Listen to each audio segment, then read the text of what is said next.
दर्शकों को प्यार भरा नमस्कार। मैं काजोल चौहान एक बार फिर हाजिर हूं अपनी माटी कार्यक्रम के साथ। इस बार हम बात करेंगे कांगड़ा चाय और ड्रैगन फ्रूट पर। इसके अलावा पेड़ पौधों के रजिस्टर व किसान कानून के विरोध पर भी गुफ्तगू करेंगे। लेकिन सबसे पहले आपको लिए चलते हैं चाय नगरी पालमपुर।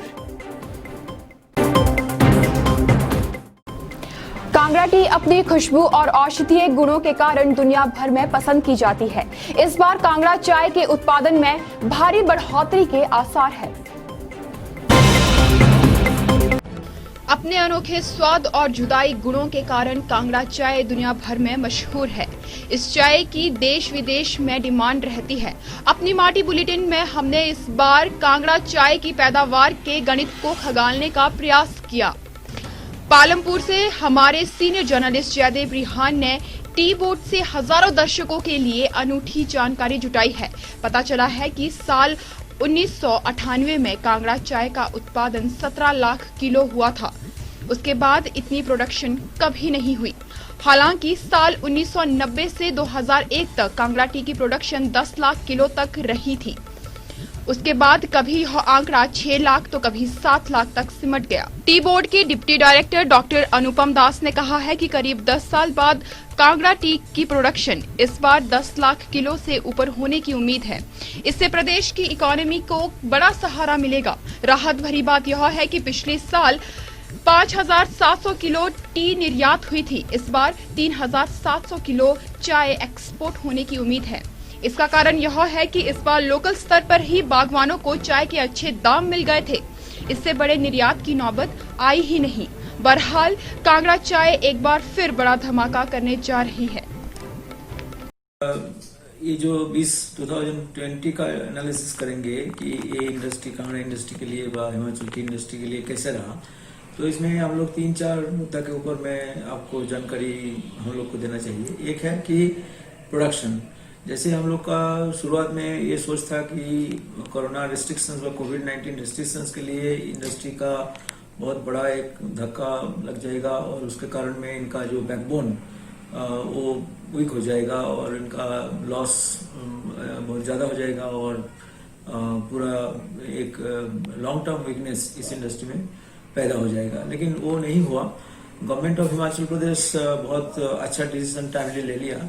तो उन्होंने 31 मार्च में ही डिस्ट्रिक्ट अथॉरिटी से ऑर्डर निकल दिया कि एग्रीकल्चर कमोडिटीज को प्रोसेस करने वाला जो भी यूनिट्स है उसको कोविड-19 रिस्ट्रिक्शंस का जो सेंट्रल गवर्नमेंट का डायरेक्टिव था कि उसमें धीरे धीरे उसको नॉर्मल किया जाए और 50% अटेंडेंस के 30% 50% ऐसे ग्रेडेड और स्टैगर्ड वे में अटेंडेंस देखे, तो उसमें बहुत फर्क पड़ा। और इसलिए इस साल हम लोग मौसम का और लोगों का जोश और जैसे गवर्नमेंट का वो अच्छा डिसीजन ये सब मिलके इस साल हम लोग कांगड़ा इंडस्ट्री का प्रोडक्शंस के बारे में बहुत अच्छा हुआ। हम लोग ये पहले टाइम 20 सालों में उससे भी ज्यादा टाइम के अंदर में ये पहला टाइम है जहां हम लोग मिलियन मार्क 10 लाख टच करेंगे, क्योंकि लास्ट ईयर में हम लोग का प्रोडक्शन था 9.2 लाख। तो इस साल जो हम लोग का रिव्यू अभी तक हुआ, लेकिन अक्टूबर फिगर अभी तक आने वाला है क्योंकि 7 नवंबर तो जनरली प्रोडक्शन फिगर हो जाता है। ग्रेडिंग शॉटिंग का थोड़ा कम फैक्ट्री में रह जाता है, इसलिए तो फिर भी 10 लाख तो हम लोग को आएगा ही। इसके साथ जो इनफॉर्मल सेक्टर है जिसको हम लोग इनविजिबल दिखाई नहीं जाता है, जैसे गांव में लोग थोड़ा चाय बनाता है घर में अपना पीने के लिए, रिश्तेदार को देने के लिए, तो उसका भी करीबन 30-40,000 के जी योगदान जो स्टैटिस्टिक्स में कैप्चर नहीं हो पाएगा, लेकिन वो भी होगा। तो कुल मिला के हम लोग कह सकता है कि 2020 despite COVID restrictions it has been a very satisfying year Kangra industry के लिए। और एक्सपोर्ट के बारे में यदि हम लोग सोचेंगे तो इसमें देखिए इस साल डोमेस्टिक प्राइस बहुत अच्छा था। और डोमेस्टिक प्राइस अच्छा होने से क्या होता है कि लोग जो एक्सपोर्ट करता है तो उनका कॉम्पिटिटिव प्राइस मिल जाता है डोमेस्टिक मार्केट में। तो उसका कारण में हम लोग का लास्ट ईयर में करीबन 5,700 ऐसे कुछ KG speciality Orthodox and high elevation जैसे इधर का खुशबू वाला जो फर्स्ट एंड सेकंड क्लास का जो एक्सपोर्ट हुआ था, उस जगह में इस साल हम लोग का करीबन 3,300 व 500 डेटा फिर भी थोड़ा अभी तक मैंने उसको कैपिंग नहीं किया गया, क्योंकि प्रोडक्शन जब तक खत्म नहीं होगा तो ईयरली प्रोडक्शन फिर भी उसमें इसीलिए थोड़ा ड्रॉप हो गया। और ये ड्रॉप इसी कारण में हुआ कि domestic market has been very very pricey.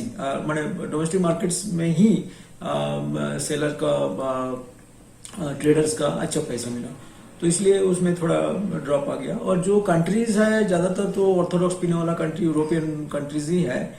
और क्योंकि ईरान जो ऑर्थोडॉक्स पीता है वो ऑर्थोडॉक्स पीता है, लेकिन वो ब्लैक ऑर्थोडॉक्स पीता है। हम लोग का थोड़ा ग्रीनिश वही अपियरेंस ऑर्थोडॉक्स लाइट लिकरिंग हम लोग, और उधर में थोड़ा हार्ड लिकरिंग हार्ड फर्मेंटेशन जो ब्लैक टी वो ईरान पीता है। तो इसलिए ईरान में हम लोग का चाय नहीं जाता है, ज्यादातर यूरोपियन कंट्रीज। और इसमें ज्यादातर 3 कंट्रीज ही हम लोग देख रहा है कि शामिल है। थोड़ा हांगकांग में वॉइस ऑफ चाइना का जो राइट साइड में जो भी कंट्रीज है उसका थोड़ा उलंग टुलंग जाता है, लेकिन कुल मिला के हम लोग यदि मेजर एक्सपोर्ट डेस्टिनेशंस का बात करेंगे तो 3 कंट्री फ्रांस, जर्मनी और यूके, ये तीनों कंट्री में ही हम लोग का प्रोडक्शंस का मैंने जो एक्सपोर्ट होता है ये एक्सपोर्ट जा रहा है। इस साल भी वही कंट्री में एक्सपोर्ट हुआ। और मोटा मोटी हम लोग 2020 को एक्सपोर्ट के मैंने from the point of view of export और फ्रॉम द प्रोडक्शन और फ्रॉम द प्रॉफिटेबिलिटी 2020 का जो साल इंडस्ट्री के अभी तक भी जो रहा है वो बहुत अच्छा। और पिछले साल से इस साल growth of production, growth in production, growth in margins, जो पैसा खर्चा मैंने जो कॉस्ट ऑफ प्रोडक्शन बात देने के बाद जो रियलाइजेशंस के बीच में जो गैप रहता है वो भी, और ओवरऑल फार्मर्स का भी मैं समझ सकता हूं कि उनका भी ग्रीन लीफ प्राइस 25-26 रुपया मिला है, जो उनके लिए अच्छा ही है। मोटा मोटी एक हमारी अच्छा था। और डोमेस्टिक प्राइस अच्छा होने से क्या होता है कि लोग जो एक्सपोर्ट करता है तो उनका कॉम्पिटिटिव प्राइस मिल जाता है डोमेस्टिक मार्केट में। तो उसका कारण में हम लोग का लास्ट ईयर में करीबन 5700 ऐसे कुछ KG speciality Orthodox and high elevation जैसे इधर का खुशबू वाला जो फर्स्ट एंड सेकंड क्लास का जो एक्सपोर्ट हुआ था, उस जगह में इस साल हम लोग का करीबन 3300 या 500 डेटा फिर भी थोड़ा अभी तो मैंने उसको कैपिंग नहीं किया गया, क्योंकि प्रोडक्शन जब तक खत्म नहीं होगा तो ईयरली प्रोडक्शन फिर भी उसमें इसीलिए थोड़ा ड्रॉप हो गया। और ये ड्रॉप इसी कारण में हुआ कि domestic market has been very very pricey. मैंने डोमेस्टिक मार्केट्स में ही सेलर का ट्रेडर्स का अच्छा पैसा मिला, तो इसलिए उसमें थोड़ा ड्रॉप आ गया। और जो कंट्रीज है ज्यादातर तो ऑर्थोडॉक्स पीने वाला कंट्री यूरोपियन कंट्रीज ही है। और क्योंकि ईरान जो ऑर्थोडॉक्स पीता है वो ऑर्थोडॉक्स पीता है, लेकिन वो ब्लैक ऑर्थोडॉक्स पीता है। हम लोग का थोड़ा ग्रीनिश वही अपियरेंस ऑर्थोडॉक्स लाइट लिकरिंग हम लोग, और उधर में थोड़ा हार्ड लिकरिंग हार्ड फर्मेंटेशन जो ब्लैक टी वो ईरान पीता है। तो इसलिए ईरान में हम लोग का चाय नहीं जाता है, ज्यादातर यूरोपियन कंट्रीज। और इसमें ज्यादातर 3 कंट्रीज ही हम लोग देख रहा है कि शामिल है। थोड़ा हांगकांग में वॉइस ऑफ चाइना का जो राइट साइड में जो भी कंट्रीज है उसका थोड़ा उलंग टुलंग जाता है, लेकिन कुल मिला के हम लोग यदि मेजर एक्सपोर्ट डेस्टिनेशंस का बात करेंगे तो 3 कंट्री फ्रांस, जर्मनी और यूके, ये तीनों कंट्री में ही हम लोग का प्रोडक्शंस का मैंने जो एक्सपोर्ट होता है ये एक्सपोर्ट जा रहा है। इस साल भी वही कंट्री में एक्सपोर्ट हुआ। और मोटा मोटी हम लोग 2020 को एक्सपोर्ट के मैंने from the point of view of export और फ्रॉम द प्रोडक्शन और फ्रॉम द प्रॉफिटेबिलिटी 2020 का जो साल इंडस्ट्री के अभी तक भी जो रहा है वो बहुत अच्छा। और पिछले साल से इस साल growth of production, growth in production, growth in margins, जो पैसा खर्चा मैंने जो कॉस्ट ऑफ प्रोडक्शन बात देने के बाद जो रियलाइजेशंस के बीच में जो गैप रहता है वो भी, और ओवरऑल फार्मर्स का भी मैं समझ सकता हूं कि उनका भी ग्रीन लीफ प्राइस 25-26 रुपया मिला है, जो उनके लिए अच्छा ही है। सोना उगलने वाली हल्दून वैली का ज्यादातर हिस्सा पौंग झील में समा चुका है, लेकिन घाटी से सटे इलाकों के किसान अपनी मेहनत के दम पर लगातार खेती में नए नए कमाल करते रहते हैं। कुछ ऐसा ही कमाल कर दिखाया है इंजीनियर आशीष राणा ने। कांगड़ा जिला में पौंग डैम से सटे इलाके में कई ऐसे किसान हैं जो स्मार्ट खेती को तवज्जो देते हैं। इन्हीं किसानों में एक है नगरोटा सूर्या विकास खंड के तहत आने वाली घाट जेरोट पंचायत में रहने वाले आशीष सिंह राणा। आशीष ने सिविल इंजीनियरिंग में बीटेक की है। बचपन से खेती का शौक रखने वाले आशीष ने पढ़ाई खत्म होने के बाद नौकरी करने के बजाय खेती को चुना। उन्होंने अपनी माता कुंता राणा से प्रेरणा लेकर दिन रात कड़ी मेहनत से 4 कनाल के प्लांट पर ड्रैगन फ्रूट तैयार कर दिया है। आशीष के इस कारनामे से हर कोई दंग है। उन्होंने ड्रैगन फ्रूट के 500 पौधे तैयार कर लिए हैं। ड्रैगन फ्रूट का पौधा 6 महीनों में 3-4 बार फसल देता है। अमूमन जुलाई से नवंबर तक इस पौधे पर फसल लगती है। वह पंजाब के बरनाला से ये पौधे लाए थे। वह अपनी देसी खाद का इस्तेमाल करते हैं। गौर रहे कि मार्केट में काफी महंगा मिलने वाला dragon fruit heart, sugar, cancer और पेट के कई विकारों को ठीक करने में सहायक माना जाता है। इसके अलावा इम्यूनिटी को भी बढ़ाता है। फिलहाल आशीष राणा का ये प्रयोग भविष्य में बागवानों के लिए बड़ा मददगार साबित हो सकता है। मैं आशीष सिंह राणा, सपुत्र श्री जीवन सिंह राणा, गांव घाटजोड़ से मैंने ये ड्रैगन फ्रूट का फार्म लगाया है। तो ये प्रेरणा कहाँ से मिली? ये मैंने फर्स्ट टाइम जब फ्रूट खाया था ये चंडीगढ़ में, तो मैंने देखा इसमें बहुत से विटामिन्स थे। फिर मैंने सर्च किया नेट पे, मैं नियर बाई देखा। उस नियर बाई हमारे पंजाब में डिस्ट्रिक्ट बरनाला में लगाया हुआ था किसी ने, तो मैंने उनसे कांटेक्ट किया। फिर मैंने फ्रूट्स के लिए प्लांट्स के लिए उनको बोला। फिर उनसे प्लांट्स लिए मैंने, फिर प्लांट्स लगाए वहाँ से। हाँ जी। इसकी कीमत कितनी होती है और इससे कीमत का ऐसा है कि 150 से 250-300 रुपये तक जाता है, और जब ऑफ सीजन में होगा तो 300 से ऊपर भी जाएगा ये। इस फ्रूट्स की पैदावार कब कब होती है? पैदावार का ऐसा है कि फ्रूटिंग टाइम है इसका जून से नवंबर तक का। उसमें हमको ये देगा 3 से 4 बार हार्वेस्टिंग होगी उसमें, जून से नवंबर के। आप युवा हैं और युवा पढ़े लिखे हैं, इंजीनियरिंग की हुई है आपने, और आपने इतना बड़ा प्रोजेक्ट लगाया। आप आने वाले युवाओं के लिए क्या प्रेरणा देना चाहते हैं? मैं यही प्रेरणा देना चाहता हूँ कि टेक्निकल खेती की तरफ जाएं और जैविक खेती करें, क्योंकि आने वाले टाइम में ऐसा है कि बहुत सारी बीमारियां हैं लोगों को, और हो सके तो मतलब ज़्यादा से ज़्यादा कोशिश करें कि जैविक प्राकृतिक खेती में जाएं। प्राकृतिक खेती का ऐसा है कि बीमारियों से दूर रहेंगे, और ऐसा है कि आपका और गाय के जैसे देसी गाय है, गाय के मूत्र और मल से जो खाद तैयार होती है वो यूज़ करें। आपको इस खेती लगाने के लिए क्या कोई परेशानी हुई? सरकार से आपको किस तरीके से कोई मदद मिली? और आपका ये फ्रूट जब पैदावार होगा तो आप इसे कहाँ बेचेंगे? और इसकी हमें कॉस्ट भी बताएं कि इसकी कितनी कॉस्ट और इससे क्या क्या लाभ मिलते हैं? इसको उगाने के लिए ये है कि मैं प्रोफेशनली इंजीनियर हूँ, सिविल इंजीनियर, तो ये स्ट्रक्चर तो खुद तैयार कर लिए मैंने। और सरकार से इसके लगाने के लिए अभी तक कोई ये नहीं है, ना कोई मेरे को उनसे सब्सिडी मिली इसके रिलेटेड। बट मैंने इरिगेशन के लिए अप्लाई किया हुआ है हॉर्टिकल्चर डिपार्टमेंट में, ड्रिप इरिगेशन के लिए। वो भी अभी तक कुछ हुआ नहीं उसका, होप सो होगा। और इसकी मार्केटिंग का ऐसा है कि अभी थोड़ी दिक्कत आएगी शुरू में, और जैसे हम कॉन्टैक्ट्स करेंगे मल्टी मॉल्स में, मंडी में और नियर बाई। अगर हमें सभी पौधों की जानकारी एक जगह मिल जाए तो कितना मजा आएगा। घंटों का काम यूं ही चुटकियों भर में हो जाएगा। प्रदेश के कुछ जिलों के साथ नॉन यूनिवर्सिटी मिलकर ऐसे प्रयास शुरू कर रही है। हिमाचल के 4 जिलों में पेड़ पौधे और जीव जंतु के लिए खास तरह के रजिस्टर बनाए गए हैं। इन पीबीआर में 32 तरह के प्रारूप शामिल किए गए हैं, जिनमें पशुधन संस्थान, आजीविका पैटर्न आदि शामिल है। इसके अलावा कृषि, चारा फसलों, फल, औषधीय, सजावटी व जंगली पौधों के लिए कैटेगरी शामिल है। नॉन यूनिवर्सिटी के तहत नेरी चौक में अभी 4 जिलों ऊना, हमीरपुर, बिलासपुर व चंबा के रजिस्टर बन रहे हैं।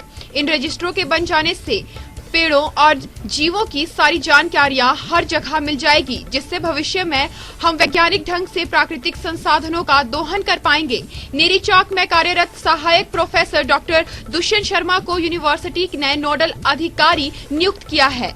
नौनी से हमारी संवाददाता मोहिनी सूद ने डॉक्टर दुष्यंत से बात की। आइए सुनते हैं क्या कहना है डॉक्टर दुष्यंत का। हिमाचल प्रदेश जैव विविधता बोर्ड शिमला द्वारा हिमाचल प्रदेश में जैव विविधता अधिनियम 2002 का क्रियान्वयन किया जा रहा है। इस अधिनियम का मुख्य उद्देश्य जैव विविधता का संरक्षण सतत उपयोग तथा उनके उपयोग से होने वाले लाभों का बंटवारा है। इसी कड़ी में इसी अधिनियम के अंतर्गत हिमाचल प्रदेश बायोडायवर्सिटी बोर्ड द्वारा प्रदेश के विभिन्न स्थानीय निकाय स्तर पर, ग्राम पंचायत स्तर पर, ब्लॉक स्तर पर, जिला स्तर पर तथा म्यूनिसिपल कॉरपोरेशन स्तर पर जैव विविधता प्रबंधन कमेटियों का गठन किया गया है तथा इन सभी स्थानीय निकायों में पीपल बायोडायवर्सिटी रजिस्टर, जिसको हम जैव विविधता रजिस्टर बोलते हैं, उनका भी डॉक्यूमेंटेशन किया जा रहा है। पीपल बायोडायवर्सिटी रजिस्टर में यहाँ पे उपलब्ध होने वाली विभिन्न प्रकार की जीव जंतुओं की प्रजातियाँ, पेड़ पौधों की प्रजातियाँ, इन सब का डॉक्यूमेंटेशन किया जा रहा है तथा इनका क्या उपयोग होता है उसको डॉक्यूमेंट किया जा रहा है तथा इनकी उपलब्धता क्या है, पहले ज़्यादा थे या कम थे, अब ज़्यादा है या कम है, उस चीज़ को भी डॉक्यूमेंट किया जा रहा है ताकि आने वाले समय में इनका साइंटिफिक तरीके से दोहन किया जा सके और साथ में इनका संरक्षण भी किया जा सके। इसी कड़ी में हिमाचल प्रदेश बायोडायवर्सिटी बोर्ड द्वारा डॉक्टर यशवंत सिंह परमार उद्यानिकी एवं वानिकी विश्वविद्यालय नौनी के अंतर्गत चलने वाले उद्यानिकी एवं वानिकी महाविद्यालय नेरी को भी पीपल बायोडायवर्सिटी रजिस्टर बनाने के लिए 4 जिला स्तर के तथा 15 ब्लॉक स्तर के PBR आवंटित की गई है।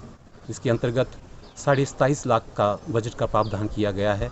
मैं धन्यवाद करना चाहूँगा Himachal Pradesh state biodiversity board का, जिन्होंने ये प्रोजेक्ट हमें अलॉट किया है तथा साथ ही मैं धन्यवाद करना चाहूँगा हमारे ऑनरेबल वाइस चांसलर सर का, डॉक्टर प्रविंदर कौशल जी का, जिनके अथक प्रयासों से हमें ये प्रोजेक्ट मिला है। धन्यवाद। केंद्र की मोदी सरकार के नए कृषि कानूनों का विरोध थमता नजर नहीं आ रहा है। हिमाचल में किसान जगह जगह इन कानूनों की खिलाफत कर रहे हैं। देश भर में केंद्र सरकार के नए कृषि कानूनों का विरोध हो रहा है। किसान संगठन जगह जगह विरोध कर रहे हैं। इसी कड़ी में अब बिलासपुर और शिमला जिलों के किसानों की नाराजगी भी सामने आई है। अखिल भारतीय किसान सभा ने एसडीएम कार्यालय स्वारघाट के बाहर जोरदार प्रदर्शन किया। सभा ने एसडीएम के जरिए मुख्यमंत्री व राष्ट्रपति को ज्ञापन भेजा है। दूसरी ओर रोडू में भी किसान अधिवेशन हुआ, जिसमें वक्ताओं ने नए कानूनों को किसानों के विरोध में बताया। किसानों का कहना है कि नए कानूनों से कॉरपोरेट को भंडार की खुली छूट दी जाएगी। इससे बड़ी कंपनियां किसानों का शोषण करेगी। इसके अलावा एमएसपी को भी खत्म किया जा रहा है। किसानों की मांग है कि मिनिमम सपोर्ट प्राइस को लगातार बढ़ाया जाना चाहिए। अब ऐसे में प्रदर्शनों में मजदूर, मिड डे मील वर्कर्स आदि भी शामिल हो गए हैं। कुल मिलाकर किसान कानूनों का विरोध तेज हो गया है। आज पूरे देश के अंदर ऑल इंडिया किसान संघर्ष कमेटी के आह्वान पर हम यहाँ उपमंडल स्वारघाट के माध्यम से किसानों की समस्याओं के प्रति अपना जो ज्ञापन है वो महामहिम राष्ट्रपति भारत सरकार और मुख्यमंत्री हिमाचल प्रदेश को सौंप रहे हैं। हमारी पुरजोर मांग है कि केंद्र सरकार ने जो 3 कानून किसान विरोधी पारित किए हैं उन कानूनों को फौरी तौर पर रद्द किया जाए, क्योंकि हम ये समझते हैं कि ये कानून लागू होने से हमारे देश का जो किसान है, जिसको हम अन्नदाता मानते हैं, उस किसान की बैकबोन, रीढ़ की हड्डी टूट जाएगी। क्योंकि केंद्र सरकार के इन कानूनों की वजह से हमारी जो खेती है वो बर्बाद हो जाएगी और जो एमएसपी मिलता है किसान को, मिनिमम सपोर्ट प्राइस, वो भी खत्म करने का प्रावधान है। इसी तरीके से जो मंडीकरण है, मंडीकरण की व्यवस्था इस देश के अंदर शुरू हुई थी, जिसकी वजह से किसान को उसकी फसल का ठीक उचित भाव मिलता था, वो भी खत्म होने की कगार पे जा रहा है। यही नहीं, अभी रिसेंटली किसान की जो मक्की, जिसका भाव एमएसपी जो 1865 रुपए था, किसान की मक्की बिल्कुल निचले स्तर पे बिकी है 1200 और 1300 रुपए क्विंटल। ये किसान के साथ बहुत बड़ा अन्याय हुआ है।